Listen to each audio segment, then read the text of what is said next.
ఇక వికారాబాద్ వెళదాం. అక్కడ మా సీనియర్ కరెస్పాండెంట్ ఎలేందర్ సిద్ధంగా ఉన్నారు. ఎలేందర్, మొదటి 2 విడతలతో పోల్చుకుంటే 3వ విడతలో పోలింగ్ పర్సెంటేజ్ ఎంత నమోదైంది? ఏ పార్టీ ఆధిక్యత కనబరుస్తోంది అక్కడ?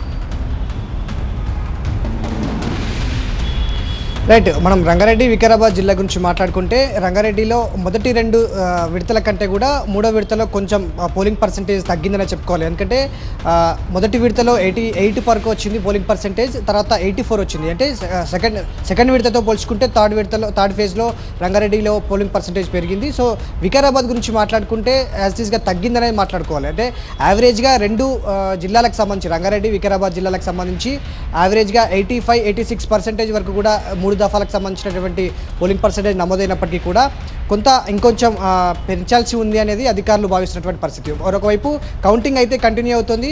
రంగారెడ్డి జిల్లాలో 174కు సంబంధించినటువంటి 174కు సంబంధించినటువంటి గ్రామ పంచాయతీలటువంటి అప్డేట్స్ రావాల్సి ఉండగా దాంట్లో ఇప్పటికే 120 వరకు కూడా అప్డేట్స్ వచ్చాయి. సో దీంట్లో దాదాపుగా 60 వరకు కూడా కాంగ్రెస్, మిగతా 34 బీఆర్ఎస్ సంబంధించిన వచ్చింది. వికారాబాద్లో కూడా సేమ్ యాస్టీస్గా కాంగ్రెస్ బీఆర్ఎస్ టఫ్ ఫైట్ అయితే వచ్చింది.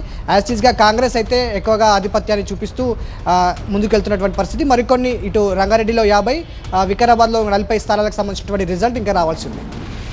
Right, thank you అలేందర్.